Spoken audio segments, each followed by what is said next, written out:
Do y'all want to know a story about Billy that I bet you've never heard? There's no video of this, so you would not be able to know this. I'm going to get Jamie, we're going to tell the story together because you're not going to believe me. You already know I can keep a straight face, but you're not going to believe me if I tell you. I'm going to tell y'all the craziest Billy story of all time. One that there's no video of because of circumstances, it wasn't the time to pull out a camera. I'm gonna go up and see if Jamie's busy. We're gonna talk about it. I'm out cleaning the little's pasture, and I hear someone in our pasture who should not be in our pasture.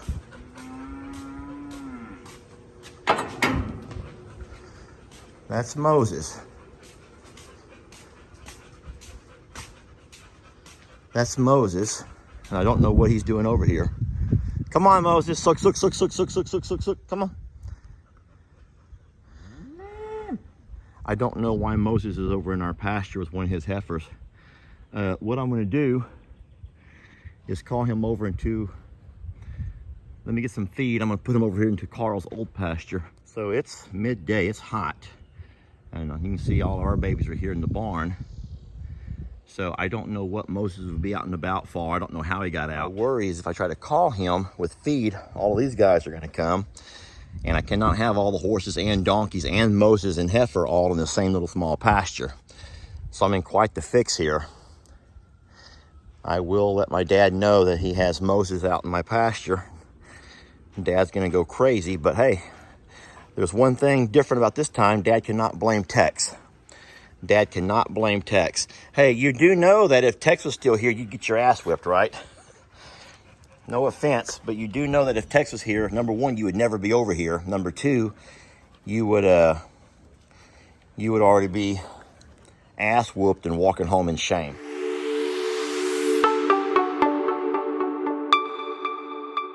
Just saying, it's happened many times to old Billy Bob over there.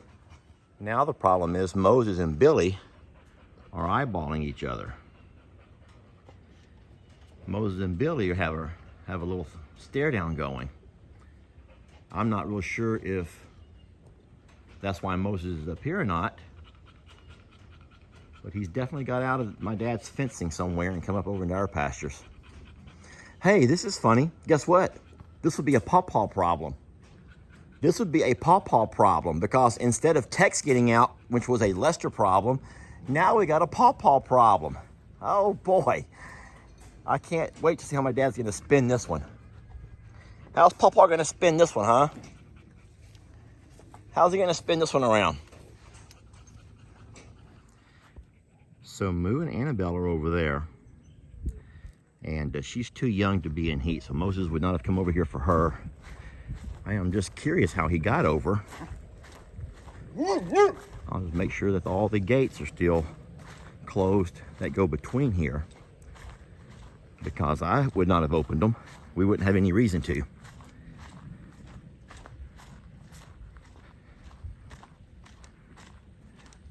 Yeah, these gates are all still closed over here. So what I'm going to do is go ahead and walk down and close the back 38.6, not 40 gate. And that'll keep Moses contained to these pastures, and at some point when my dad's ready, he can come back over and open those gates there and run Moses through without getting everyone else all riled up. So Moses would have had to have come from the back. Now you guys know that me and Jake redid all this fencing here several months ago. This is all new fencing and it is nice and tight. Has several strands of good barbed wire. Moses did not come through here. But I did not go all the way back to the river. And so the fencing between there and my dad's place is pretty decrepit. And so Moses at some point came over. Question is, why would he have come over? What's going on with Moses and or Billy? Well, more than likely it's one of their heifers that has made those two meet up. So I'm going to go ahead and close that gate there. So now Moses is contained to this front pastures. He got access to ponds and water trough, so he's not going to be thirsty. He got plenty of shade. here and there, wherever he needs it. And there's good grass still. That's one thing I will say about I'm a Survivor compared to Longhorn Lester's. The grass here is better. I mean, look, we're still under a drought, but there's grass here. And there's less grass growing over at Longhorn Lester's. Now, on the contrary, over there we have a lot of brush, things that the goats can eat, and even the Longhorns have been helping out with. Over here, we don't have as many trees for shade. It's not near as breezy here. The hills, guys, I don't know how this happens. I don't know. I'm not into the whole meteorology stuff, but somehow those hills create a breeze. There's always a breeze blowing. And you take a day like today, where it's almost noon, 100 degrees or more, and there's just no breeze. There's just no wind. And I said in the recent video, it's hard to get a breath. It's hard to breathe. It's just hard to breathe. The grass is dry. It's very dry. It means there's no moisture in the grass either. But where am I going with this? I don't know. Just a couple of interesting facts. You know, Tex never got a chance to whip on Moses. Darn it. He had, I would say, probably 10 tussles with Billy over the course of the 4 years that they were together. At least 10, yeah. Now, most we got on video, some we didn't. Some we couldn't show. Oh, wouldn't Tex just love this? Wouldn't Tex just love to see these two faced off here, standing in his old stomping grounds? Huh? Y'all ever think that Tex might kind of miss this too? As much as we see Tex at, peace, you think he ever misses this? I'm gonna say no. I'm gonna say that Tex has matured in age, and as a man matures, the things that he gets, worked up and excited over aren't the same as what he used to when he was younger. Think about it. Most of your fighting goes on where? Bars, clubs, by who? 20-year-olds, 20-something-year-olds. And occasionally a 30-year-old may get into a scuffle, You have that rare old man fight. But for the most part, it's kids, y'all. It's high schoolers, teenagers, and 20-year-olds who fight. And fighting is just something that a phase a man wants to go through. Maybe women do too. I don't know if women fight or not like that, but Tex is past that age. You know that wonky horn that Billy wears? You know how he got that?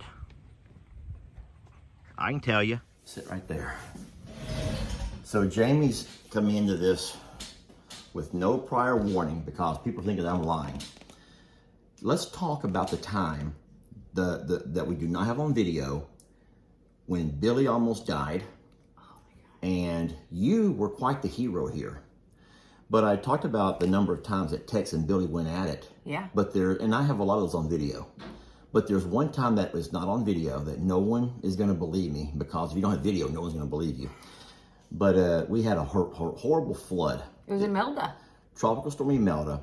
And before it got bad, the river began to overflow its banks in the back. So we had to let all the animals out, which is what you do to be a responsible, caretaker of animals. We let all the animals out to fend for themselves if need be, because it was getting bad.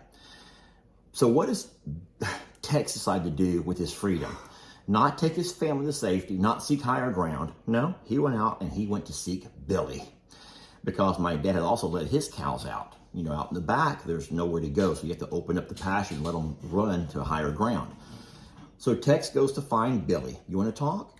Oh yeah, Tex found Billy all right. And Tex and Billy are rearing like they're two stallions at some point in time. And they are just going berserk. I mean, horn to horn. Like it was ugly and brutal. And there was no breaking them up. And at this point now, they're actually fighting in the water. They're standing water. And these two bulls are fighting in the water when Tex reared back and he hit Billy so hard that he knocked him out. Knocked Billy flat out. But if you remember, we thought that Billy was dead at that point in time because of how hard it hit him. Like, we didn't know it was just a knockout.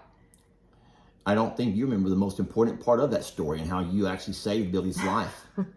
Oh, I remember very vividly because when Billy fell and was passed out, Billy's head was in water. His head was underwater, or actually in the water, where water's up to here on Billy's head. It was a foot deep of water, and Billy's head is in it, and his face is in it. My dad, Uncle Dan, me, Jamie, we could not break them apart. Once Tex knocked Billy out, and Tex went on, walk on back home, he's happy. We all thought Billy was dead. But my dad said, get the tractor. So I ran home and grabbed the tractor. Jamie had to walk out into that water and lift up Billy's head and hold his head above the water. So he wouldn't drown. So he wouldn't drown in case he was just unconscious or temporarily knocked out. We come back, got the tractor, had to hook onto Billy, pull him out of the water. And during the pull, Jamie still holding the head up out of the water, Billy began to kind of come back to consciousness. And at that point, we cut the rope, and Billy seemed to get up and shake it off, and he was fine. That actually is the story of how Billy broke his horn. You know that, right? Is that the same day he broke his horn? So that's what happened from that event, is that his horn was broken. And I don't know if it was from the fall or the hit. Well, he wouldn't have broke from the fall. He fell very hard. Anyway, so that is a story that you never saw on video because it happened so fast, and it was in such a desperate time around here of us fearing the worst, like we had gotten from, Harvey a couple of years earlier, that we were on a mad dash to release animals, get them to higher ground, and lo and behold, if Tex doesn't say, I ain't leaving until I whip his ass. That's exactly what happened. So there's one story about Tex that you don't know, and now you do. Thanks, Jamie.